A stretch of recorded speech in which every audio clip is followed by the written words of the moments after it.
You are listening to a special edition of the Purdue Report with Jake Dunn. Our preview of the 6th ranked Purdue Boilermakers matchup with the 20th ranked Auburn Tigers on Saturday at the Fieldhouse in beautiful downtown Indianapolis. And it's only on the Central Indiana Sports Report.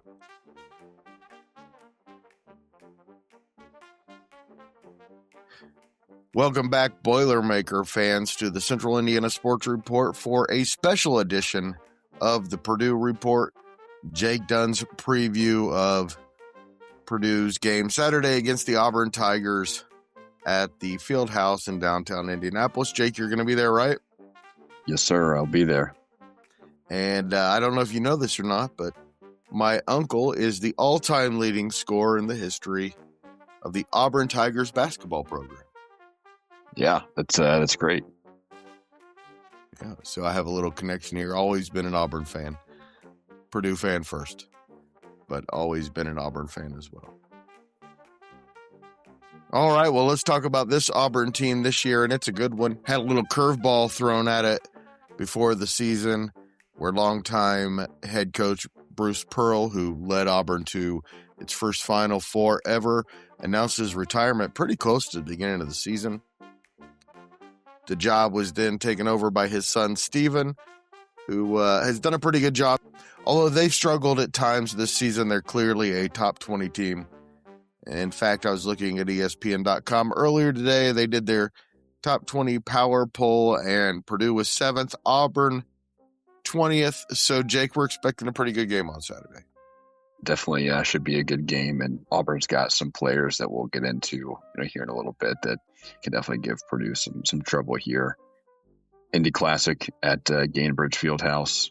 Neutral court should be a pro Purdue crowd, but still a neutral court game. Tipping off Saturday on 6:30. I believe it's going to be on Peacock for those of you watching at home. So nice opportunity here for Purdue to really bolster their resume with a good win like this, and a rematch from last season where Auburn won pretty big, but this year feels a little different. So coming off that loss to Iowa State, Purdue's had some critics. The media hasn't been as high on Purdue as before after that loss, but they showed some good things against Minnesota and Marquette that makes this quad one opportunity here a chance to kind of boost their tournament resume here. Marquette's a Power 5 conference, and Minnesota, of course, is in the Big Ten. But this is the first, I think, really big test since that Iowa State game. Auburn, 8-3 on the year, ranked 21st in the AP poll. 35th in net, first season, as you mentioned, under Stephen Pearl. They've shown that they're pretty good offense, but they do have some inconsistent results. They've been blown out by teams that are pretty strong and some tight wins over teams that they probably shouldn't have been a close game, but they've had some tight wins over teams like that.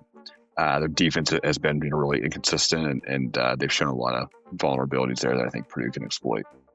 All right, well, we talked about what Purdue can exploit. What are we concerned about with Auburn?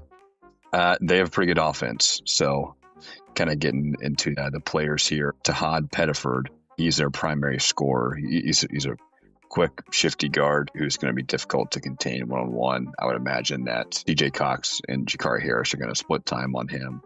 Projected first-round draft pick. For sure. He's a guy who probably could have went to the NBA last year, but with NIL the way it is, you can make more guaranteed money by coming back to college now than you could going and being a late second-round pick. So he's a guy that definitely has potential to play in the NBA. So he's going to be the primary target there on defense for Purdue to contain. Another guard, Kevin Overton. He's a solid two-way guy. He's probably Auburn's best perimeter defender. So we may see him on Braden Smith. Plays well off the ball and also helps with spacing too.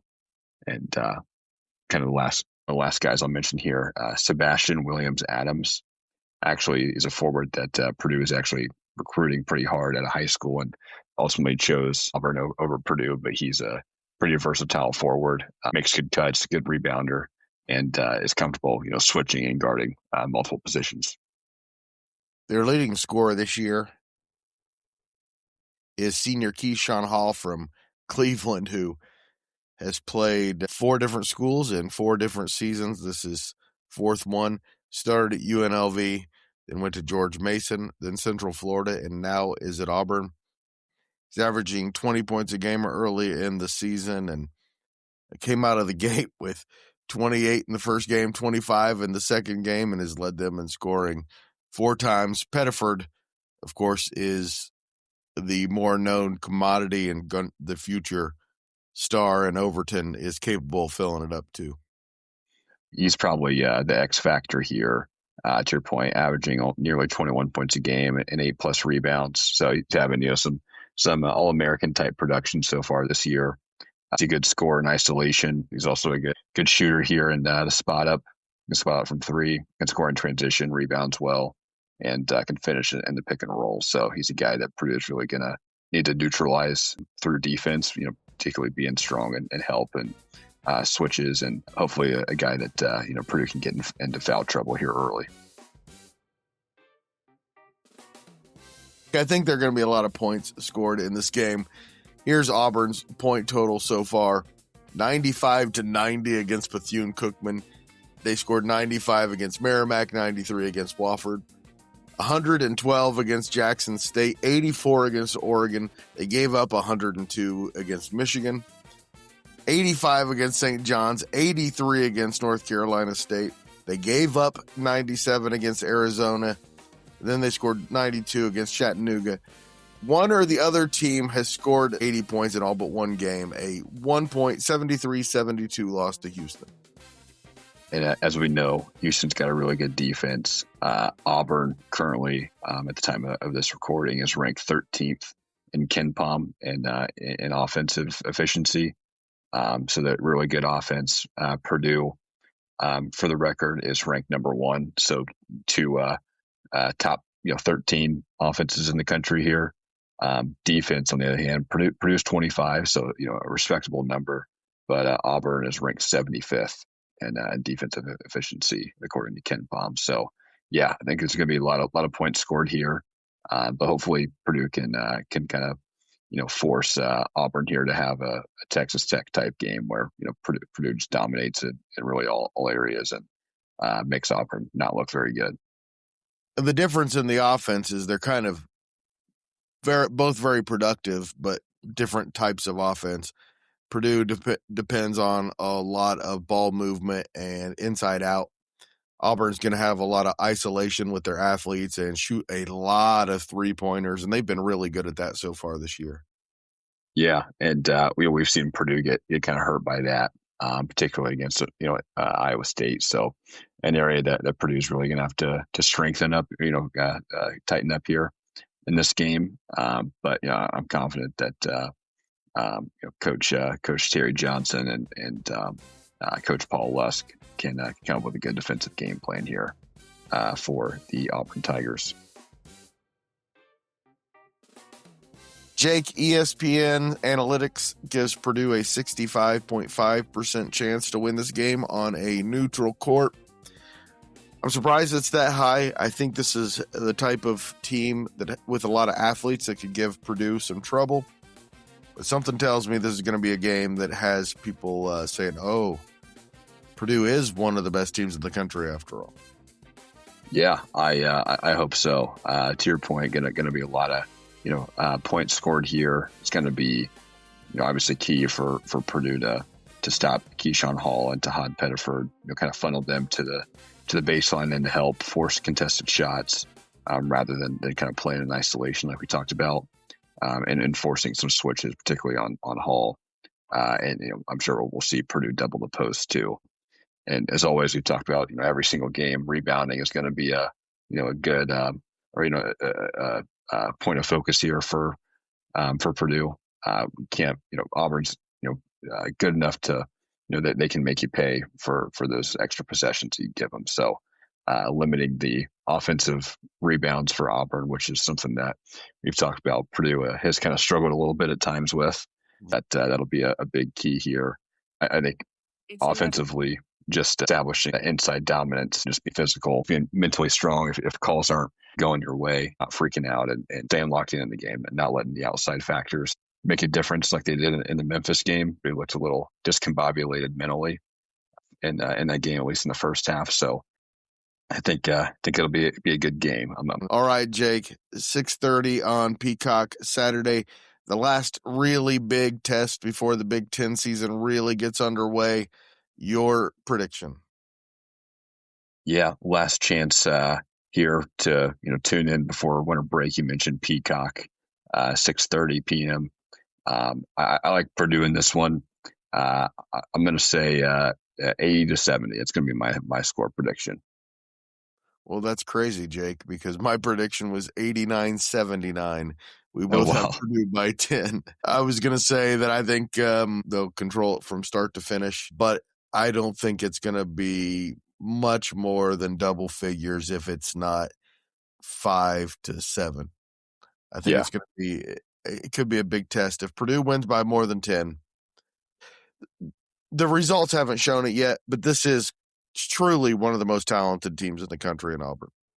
Absolutely. They've got a really good roster, and it's a team that we mentioned was blown out by Michigan and Arizona, but also played a good Houston team close. So definitely a team that they can compete, but they've shown that against really strong teams. Purdue, I believe Purdue is one of those strong teams that does have the ability to to blow them out like Michigan and Arizona have. If Purdue can force them into some bad shots, and if Purdue, can shoot relatively well from three. We should mention that Elijah Freeman reportedly volunteered to go to the bench, so they've had a change in their starting lineup since being blown out by Arizona. Sebastian William Adams, who you mentioned, is a former Purdue recruit, is now in the starting lineup. And in the win over Chattanooga, Freeman came off the bench for 19 points and 7 rebounds. And Adams had 8 points, 4 rebounds, and 5 assists, so it seemed to work. We'll see on Saturday. Jake, thanks so much, and look forward to hearing the report from the Fieldhouse. Yeah, absolutely. Looking forward to it. As always, really appreciate you having me. Thank you. I want to thank everybody for listening. Please like, subscribe, and share with a fellow Purdue fan. It goes a long way, and we definitely appreciate it. It really, really does help. Jake, thanks so much. And we will talk again on Saturday. Hope you're having a great Christmas season. Thank you. You as well. Boiler up. Boiler up. Hope everybody's enjoying Christmas time. Jake and I talked, and since he will be at the game on Saturday, we will wait until Sunday morning to talk. So you can expect Jake's reaction sometime late Sunday morning or early Sunday afternoon. Thanks again for listening. Always appreciate it.